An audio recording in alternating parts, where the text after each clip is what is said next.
मुंबई दानवीरों की नगरी, मुंबई जिसे स्नेहपूर्वक सपनों का शहर कहा जाता है, एक ऐसा स्थान है जहां प्रत्येक भीड़-भाड़ वाली सड़क, नियॉन रोशनी वाली गली और बोर्डरूम हाई राइज में महत्वाकांक्षा की गूंज सुनाई देती है। इसे नींद न आने वाला शहर भी कहा जाता है, एक महानगर जिसे दिन रात ऊर्जा की लय से जीवन मिलता है। मुंबई ने दृढ़ निश्चय, मेहनत और अडिग साहस से सपनों को हवा दी है। ये दोहरी पहचान आशा और संघर्ष की लोकल ट्रेनों, लग्जरी कारों और गलियों में अक्सर महसूस की जा सकती है। एक क्षण आप ग्लास क्लैड टावरों की चमक से चकित हो जाते हैं। अगला पल आप तंग गलियों में घूमते हुए चाय या स्ट्रीट फूड बेचने वाले की दुकानों के बीच पहुंच जाते हैं। मुंबई भारत की स्काईलाइन में एक प्रमुख स्थान रखता है। यह देश की लगभग 77% ऊंची इमारतों का घर है, जो इस तंग और तट वाले शहर में एकत्रित हैं। ये चमकदार टावर प्रगति और अभिलाषा के प्रतीक हैं। फिर भी वे असमानता और स्थानिक दबाव की एक अस्थिर नींव पर खड़े हैं। शहर की सबसे महत्वाकांक्षी परियोजनाओं में से एक वर्ली से होकर गुजरता कोस्टल रोड, जिसमें प्रोमेनाड, उद्यान, जॉगिंग पथ, तितली पार्क, सार्वजनिक सुविधाएं, भूमिगत सुरंगें और मोड़दार मार्ग शामिल हैं। वहीं मुंबई का दूसरा पहलू झुग्गी मार्ग भी नजर आता है। शहर की 1.2 से 2 करोड़ आबादी का लगभग आधा हिस्सा ऐसी सघन बस्तियों में रहता है, जो शहर की भूमि का महज 8 से 10% हिस्सा ही घेरती हैं। धारावी और वर्ली के कुछ हिस्से, जो सबसे पहचान वाले नाम हैं, लाखों निवासियों के घर हैं, पर साथ ही ये एक जीवंत आर्थिक इंजन भी है। रिसाइकलिंग, चमड़ा, मिट्टी के बर्तन, वस्त्र आदि में माइक्रो इंडस्ट्रीज फल फूल रही हैं।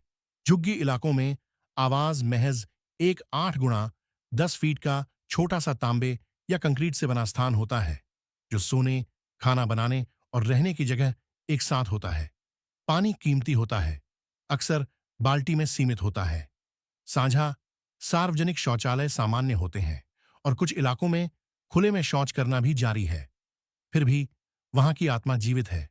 बच्चे खेलते हैं, पड़ोसी छोटे बैल्कनी से हंसते गपशप करते हैं, स्ट्रीट वेंडर नाश्ते बेचते हैं, लोग बचत करते हैं, संसाधन साझा करते हैं, बच्चों को पाठशाला भेजते हैं और बड़े भविष्य की ओर बढ़ते हैं। ऐसी झुग्गी में एक सज्जन, उदार हृदय वाले Shri Anant Kamble, captain sir, Daulatrao Gulabji Jadhav trust और नालंदा ज्ञान मंदिर सोसाइटी के ट्रस्टी ने बच्चों में शिक्षा की भूख और क्षमता देखी और समर्थन की भावना से छात्रों की शिक्षा के लिए एक मिशन शुरू किया। इस बार श्री अनंत कांबले ने वर्ली झुग्गी क्षेत्र की कृष्ण सोसाइटी के छात्रों की पहचान की। 17 अगस्त 2025 को ट्रस्ट ने गुणवंत विद्यार्थी छात्रवृत्ति और सावित्रीबाई फुले विद्यार्थी दत्तक योजना के अंतर्गत विद्यार्थियों को चेक के माध्यम से छात्रवृत्ति राशि वितरित की। समारोह की अध्यक्षता श्री अनंत कांबले ने की और अतिथियों में श्री अबरार अहमद खान, श्री जफर खान और सुश्री सीमा खान शामिल थीं। विद्वानों को छात्रवृत्ति चेक, प्रशस्ति पत्र और डॉ. बाबा साहेब आम्बेडकर द्वारा लिखित पुस्तक माझी आत्मकथा प्रदान की गई। दौलतराव गुलाबजी जाधव ट्रस्ट ने 5 विद्यार्थियों को प्रत्येक को 10,000 रुपये का छात्रवृत्ति अनुदान दिया। कुल 50,000 रुपये नालंदा ज्ञान मंदिर सोसाइटी ने 7 विद्यार्थियों को प्रत्येक को 5,000 रुपये का छात्रवृत्ति अनुदान दिया।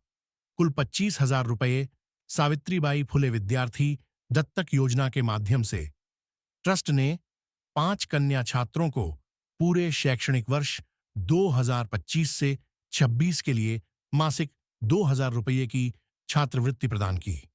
प्रत्येक छात्रा को एक वर्ष में 24,000 रुपये प्राप्त होंगे। श्री अनंत कांबले का विद्यार्थियों के प्रति उदारता भरी सहभागिता वास्तव में आशा की एक प्रकाश पुंज है।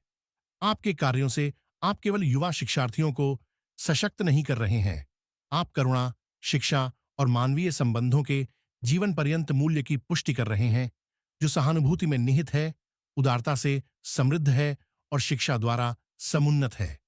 सार में, मुंबई सपनों का शहर है, अपने अनवरत लय में दौड़ने, संघर्ष करने और नाचने वाला शहर।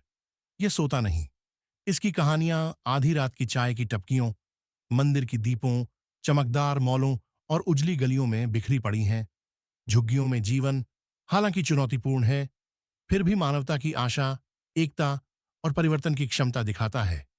कला, सूक्ष्म आर्थिक गतिविधियों या जमीनी स्तर की सक्रियता के माध्यम से यहाँ की समुदाय धीरे धीरे शहरी जीवन को फिर से डिजाइन कर रही है, एक एक करके। यह शहर केवल जिंदा नहीं है, यह टिकता है, विकसित होता है और प्रेरित करता है। श्री अनंत कांबले, कैप्टन सर की यह कहानी निश्चित रूप से आपको प्रेरित कर रही होगी। यदि आपके पास भी ऐसी कोई कहानी है, तो कृपया कमेंट्स बॉक्स में साझा करें या नेट चैरिटी से संपर्क करें।